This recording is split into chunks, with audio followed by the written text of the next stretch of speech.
صلی اللہ علیہ وسلم۔ ان اللہ سمیع بصیر، بے شک اللہ سننے اور دیکھنے والا ہے۔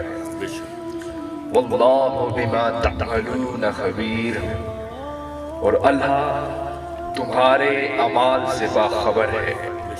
کوئی بھی ایسا وقت نہیں جب اللہ تمہارے اعمال سے بے خبر ہو۔ ان اللہ بکل شیء علیم، بے شک اللہ ہر ایک بات کا مکمل علم رکھتا ہے۔ وہی ذات ہے جسے ہر ذات کا مکمل علم ہے اور اسے ہر گھڑی کا مکمل علم جاننے والا ہے۔ واللہ خبیر بما تعملون، اور اللہ جانتا ہے اسے جو تم اعمال کرتے ہو۔ تم جس گھڑی جہاں بھی نیت کرتے ہو، بے شک وہ تمہاری نیتوں کے اندر چھپی ہوئی نیت کو بھی وہ رب جانتا ہے۔ اسی کی ذات ہے جو تمہارے نیتوں کو نیت کے اندر بھی نیت کو جانتی ہے۔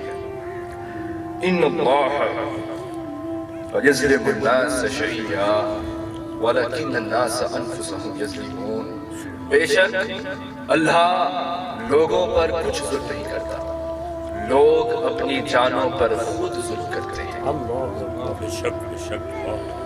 ان حزب اللہ هم المفلحون، بے شک اللہ ہی کی جماعت فلاح پانے والی ہے اور اللہ ہی کی جماعت کامیاب ہونے والی ہے۔ تو لوگوں، چند باتیں جو میں آپ سے کروں گا تو میں چاہتا ہوں کہ آپ اسے دماغ کی آنکھ سے نہیں، آپ اسے دل کی آنکھ سے سنیں، کیونکہ دماغ کی آنکھ کبھی آپ کو منزل پہ نہیں لے جائے گی، منزل پہ آپ کو صرف دل کی آنکھ لے جائے گی، کیونکہ اعمال پسند ہیں۔ اسی لیے علامہ اقبال نے بات سمجھائی کہ لوگوں، جب بھی محبوب کی ذات کو پہچانو تو اسے عقل کی ذات سے نہیں، اسے دل کی آنکھ سے پہچانو گے تو اس منزل تک پہنچ جاؤ گے۔ وہ اس طرح کہ انسان کے پاس علم بھی ہو، عقل بھی ہو، سب کچھ ہو، لیکن اگر اس کی دل کی آنکھ بند ہو، جب تک دل کی آنکھ کھلے نہ تو انسان منزل تک پہنچ ہی نہیں سکتا۔ وہ اس طرح کہ مولانا روم بہت بڑے عالم تھے، مولانا روم ابھی دل کی آنکھ نہیں کھلی تھی، بچوں کو درس دے رہے تھے کہ وہاں سے ایک عاشق شاہ شمس تبریز گزرے فقیرانہ حال میں۔ تو شاہ شمس تبریز نے مولانا روم سے پوچھا، این چیز یہ کیا ہے؟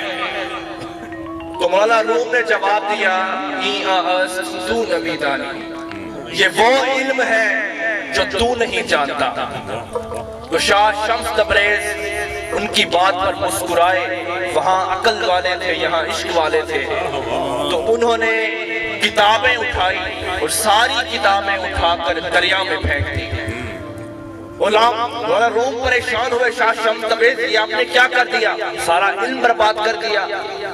آپ پھر پانی میں گھسے اور پانی میں ساری کتابیں اٹھائی اور رکھ کے آپ کے سامنے دھول ہٹائی، کتابوں سے دھول ہٹائی۔ مولانا روم پریشان ہوئے، کہا این چیز یہ کیا ہے؟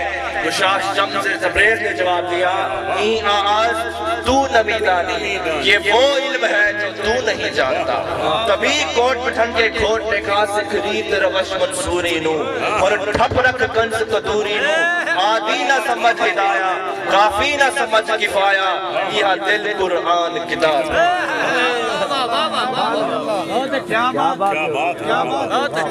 یہ دل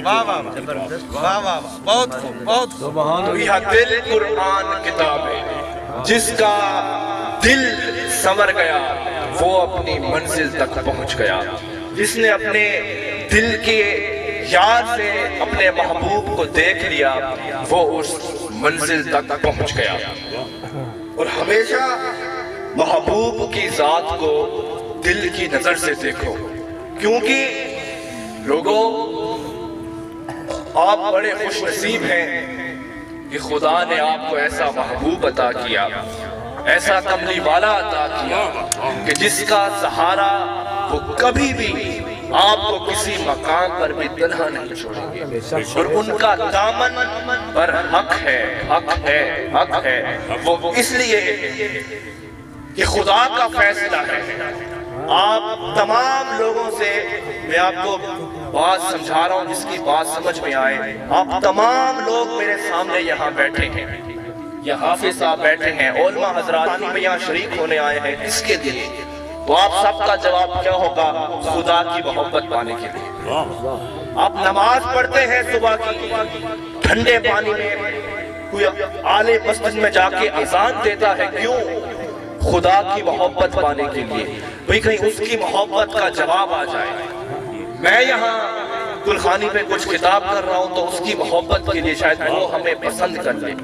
کوئی دن با دن روزے رکھتا ہے، سالہ سال محنت کرتا ہے، تبلیغیں کرتا ہے، گھڑی گھڑی گلیوں گلیوں میں نعرے لگاتا ہے، نمازیں سب کچھ کرتا ہے، عمرہ کرتا ہے، حج کرتا ہے، کس کے لیے؟ خدا کی محبت پانے کے لیے۔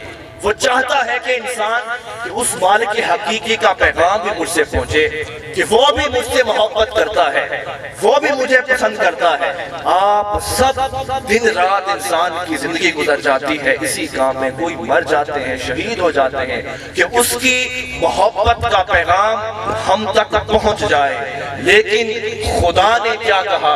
اگر میری محبت چاہتے ہو تو راستہ ایک ہے، کیا؟ قُلْ إِن كُنْتُمْ تُحِبُّونَ اللَّهَ فَاتَّبِعُونِي يُحْبِبْكُمُ اللَّهُ۔ اگر تم میری محبت چاہتے ہو تو لوگوں میرے مصطفیٰ کی پیروی کرو۔ اگر میرے مصطفیٰ کی پیروی کرو گے تو میں رب ہو کر تم سے محبت کروں۔ کیا بات ہے۔ تو لوگوں، سبھی محبت کے دروازے اسی در سے گزرتے ہیں، کیونکہ اس کی محبت کا پیغام اس وقت آتا ہے کہ جب تم اس کے محبوب کے پیچھے چلو گے۔ اور وہ محبوب، اس کی شفاعت، اس کا دامن کوئی بھی چھوڑے بغیر نہ اپنی منزل تک پہنچ سکتا ہے، نہ کسی کا کام ہے۔